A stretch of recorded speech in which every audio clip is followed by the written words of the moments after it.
जय बद्री केदारनाथ दोस्तों, बहुत बहुत स्वागत है आप लोगों का मेरे एक और YouTube वीडियो पे। तो दोस्तों, आज 15 नवंबर हो चुकी है और 14 नवंबर तक के मेरे म्यूचुअल फंड पोर्टफोलियो अपडेट हो चुके हैं। दोनों ही पोर्टफोलियो वीडियो में आपको दिखाऊंगा, लेकिन चलिए सबसे पहले बात करते हैं FI/DI के बाय सेल के डेटा की। तो हमारे FI तो बिल्कुल भी मूड में नहीं लग रहे हैं ख़रीदने के। उन्होंने 4,900 लगभग 5,000 करोड़ की कैश में सेलिंग कर दी है, जिसके अगेंस्ट 8,400 करोड़ की DI ने कैश में बाइंग करी है। तो जितना FI बेचते हैं उससे 1.5 गुना 2 गुना ज़्यादा जो है DI खरीदते हैं। तो कहीं ना कहीं FI को भरोसा नहीं है इंडियन मार्केट पे, बात एग्रीड है। लेकिन DI को भरोसा भी है और उनके पास कोई ऑप्शन भी नहीं है, क्योंकि वो बाहर तो जा नहीं सकते हैं, उनको इंडियन इक्विटीज़ में ही इन्वेस्ट करना है। उनके पास इतना सारा जो SIP आ रहा है और लमसम आ रहा है, उनको तो वो पैसा डालना ही है 75% 80% हर महीने का। तो उनकी मजबूरी भी है, प्लस उनको ऐसा लग रहा है कि अपॉर्चुनिटी भी है, तभी वो ज़्यादा ज़्यादा ख़रीद भी रहे हैं। तो बीच बीच में चाहें तो वो कम भी ख़रीद सकते हैं, लेकिन फ़िलहाल वो दबा के ख़रीद रहे हैं। तो आप लोगों ने काफ़ी एनालिस्टों से सुना होगा, काफ़ी न्यूज़ एंकर, काफ़ी यूट्यूबर बोल रहे होंगे कि सब कुछ ठीक है इंडियन इकोनॉमी में। GST भी हो गया, टैक्सेशन का पैसा भी लोगों के हाथ में आ गया, अपना GST रिफॉर्म भी कर दिया, सब कुछ कर दिया। लेकिन समस्या ये हो रही है कि FI अभी भी ख़रीदने को तैयार नहीं है। और ग्लोबल में जो व्यू चल रहा है वो ये चल रहा है कि हमको AI की रैली पे दौड़ना है, यानी कि हमें AI वाली इकोनॉमी पे वेव पे कूदना है। और AI वेव इंडिया में है नहीं, इंडिया में AI रिलेटेड कंपनियां नहीं हैं। तो जितना भी पैसा है वो चाहता है कि ये जो वेव चल रही है कि इसको राइड किया जाए। और ये जो AI वेव है ये इंडिया से बाहर चल रही है, या तो ये चाइना में चल रही है, या तो ये US में चल रही है, या तो ये कोरिया में चल रही है, या तो ये ताइवान में चल रही है, या जापान में चल रही है, लेकिन इंडिया में नहीं चल रही है, क्योंकि इंडिया में AI रिलेटेड कोई कंपनियां हैं नहीं ऐसी खास। तो समस्या ये है कि वैल्यूएशंस ठीक होने के बाद भी, 1 डेढ़ साल से अंडर परफॉर्म करने के बाद भी, इंडियन मार्केट की तरफ FIs का रुख अभी तक नहीं हो पाया है। और एक जो मसला अटका हुआ है वो इंडिया US ट्रेड डील का है, और वो भी दुनिया का रिजॉल्व हो गया, लेकिन इंडिया का रिजॉल्व होकर राजी नहीं है।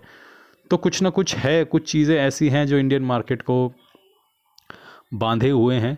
और मुझे ऐसा लगता है कि अब ये ना एक प्रेशर क्रिएट हो रहा है, और ये प्रेशर जिस दिन फटेगा ना, आप देखोगे निफ्टी सीधा 1 1.5 2 हज़ार भाग जाएगा 1 2 हफ्ते के अंदर ही।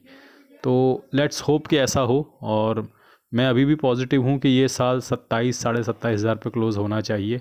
उसके बाद भले ही थोड़ा बहुत करेक्शन आए और वर्ल्ड मार्केट क्रैश हो, तो वर्ल्ड मार्केट में थोड़ा बहुत सुगबुगाहट होने तो लगी है। AI related shares, AI related कंपनियों के शेयर्स क्रैश तो हो रहे हैं धीरे धीरे, 2 2 3 3% गिर रहे हैं, 5 5% गिर रहे हैं, लेकिन एकदम कोई कंसिस्टेंट रैली नहीं है। एक दिन 2 2.5% गिरता है नैस्डैक, लेकिन फिर अगले दिन स्टेबल हो जाता है, तो उसको क्रैश नहीं बोलते हैं। देखिए, बेहतर ये होगा कि इंडियन मार्केट थोड़ा रैली कर जाए, मतलब 26,500 27,000 तक चला जाए, उसके बाद US वगैरह इधर बाहर क्रैश आए। तो फिर ये होगा कि आप महंगे भी हो जाओगे थोड़ा, और फिर थोड़ा क्रैश के साथ आपका गिरना तो बनता ही है। लेकिन क्रैश अगर पहले आ गया, इससे पहले कि इंडियन मार्केट रन करे, तो फिर किसी का कुछ पैसा नहीं बनेगा, फिर सब लोग परेशान रहेंगे। तो मेरी ये अंदर से इच्छा है कि निफ्टी पहले ऑल टाइम हाई बनाए, चाहे वो 26,500 700 800 या 27,000 जितना भी जाना जाए। उसके बाद ये वर्ल्ड मार्केट क्रैश करें, क्योंकि इनका करेक्शन ड्यू है, खासकर US मार्केट का करेक्शन बहुत समय से ड्यू है, और देर सवेर वो करेक्शन होना ही है। चलिए आगे बात कर लेते हैं अब अपने इंड मनी ऐप के म्यूचुअल फंड पोर्टफोलियो की। तो इंड मनी ऐप के म्यूचुअल फंड पोर्टफोलियो का जब तक मैं खोलता हूँ, आपकी जानकारी के लिए बता दूं कि मैंने कुछ फ्लिपकार्ट के लिंक्स दिए हुए हैं। अगर आप अपने मोबाइल स्क्रीन पर टैप करेंगे तो लेफ्ट साइड बॉटम पर आपको फ्लिपकार्ट के लिंक्स दिख जाएंगे, जिसमें मैंने म्यूचुअल फंड की बुक्स के लिंक दिए हुए हैं। लेकिन आप उस लिंक के थ्रू फ्लिपकार्ट से कुछ भी शॉपिंग कर सकते हैं। मैं आपको यकीन दिलाता हूँ, सारे स्कीम्स, सारे ऑफर्स, सब कुछ वैसे ही आपको मिलते रहेंगे, बस मेरे लिंक का इस्तेमाल कीजिए। तो दोस्तों, कल मुझे इंड मनी ऐप के म्यूचुअल फंड पोर्टफोलियो में लगभग 823 रुपये का नोशनल गेन हुआ है। मुनाफा बढ़ के 54,538 रुपीज़ हो गया है। लगभग 5.7% का रिटर्न है। 8,20,000 इन्वेस्टेड वैल्यू है, 8,74,000 करंट वैल्यू है पोर्टफोलियो की। और दोस्तों, जैसा कि आप देख सकते हैं कि कल मेरी 42,000 की SIP है, जिसमें 19,500 की SIP कंप्लीट हो चुकी है। पराग पारिक ने लगभग 515 रुपये का नोशनल गेन दिया है, और ये फंड अभी लगभग 6.5% का रिटर्न दे रहा है। निप्पॉन लार्ज कैप ने 32 रुपये का गेन दिया है, लगभग 7.25% के रिटर्न पे आ गया है।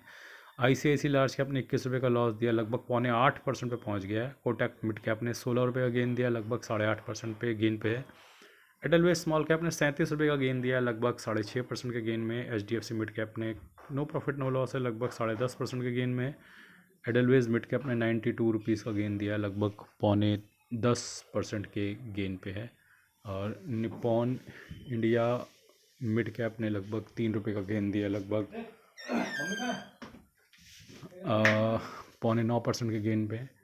इन्वेस्को मिड कैप ने 26 रुपये का गेन दिया, लगभग 10.5% के गेन में। Bank of India small cap ने 77 रुपये का गेन दिया, लगभग 5.5% के गेन में। HSBC स्मॉल कैप ने 88 रुपीज़ का गेन दिया, लगभग 4.5% के गेन में। Invesco India large and mid ने 41 रुपये का गेन दिया, लगभग 8.5% के गेन में है।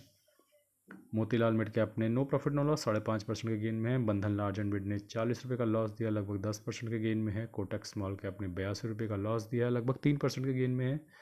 कैनरा रुपये को स्मॉल कैप ने 32 रुपये का गेन दिया, लगभग 5.5% के गेन में है। निप्पॉन स्मॉल कैप ने 15 रुपये का गेन दिया। हाँ, तो वो लगभग जो है 5.5% के गेन में। लोहे का हैंगर है। JM फ्लेक्सी कैप जो है उसने, मैं बता रहा हूँ एक सेकंड। हाँ, JM फ्लेक्सी कैप ने लगभग 7 रुपये का गेन दिया है, लगभग 3.25% के गेन में है। माफ़ी चाहूँगा, बीच में कोई आ गया था। SBI स्मॉल कैप ने 56 रुपये का गेन दिया, लगभग 4% के गेन में है। टाटा स्मॉल कैप की पिटाई अभी भी जारी है, 57 रुपये का लॉस दिया है, लगभग नो प्रॉफिट नो लॉस पे आ गया है, मतलब कुछ नहीं कमाया पूरे साल इन्वेस्ट करके टाटा स्मॉल कैप में। जियो ब्लैक रॉक फ्लेक्सी कैप ने 14 रुपये का लॉस दिया, लगभग 1.25% के मुनाफे में। तो ओवरऑल दोस्तों आप देख सकते हो कि ठीक ठाक रिटर्न है इस पोर्टफोलियो में। और कौन कौन से SIP मेरी मंडे को कटने वाली है एक बार नज़र डाल लेते हैं। तो मंडे को मेरी SBI small cap, Tata small cap और टाटा स्मॉल कैप की कट रही है। दिल में दर्द है लेकिन क्या करें, कट रही है। बंधन large and mid, Jio black rock flexi cap, Motilal mid cap, ये 4-5 SIP मेरी सोमवार को कटने वाली है। उसके बाद दोस्तों चलते हैं अपने ग्रो ऐप के म्यूचुअल फंड पोर्टफोलियो पे, जिस पे मैंने दिसंबर 2024 के बाद से कोई भी SIP नहीं की है, कोई भी इन्वेस्टमेंट नहीं डाली है, ये बात भी मैं आपको बता दूं। तो 92,000 के मुनाफे में कल लगभग 4,200 रुपये का मुनाफा हुआ है इस पोर्टफोलियो में। और 27,47,000 invested value, 28,40,000 current value portfolio की। एक बार देख लेते हैं किस किस म्यूचुअल फंड ने कल कितना रिटर्न दिया है यहाँ पे।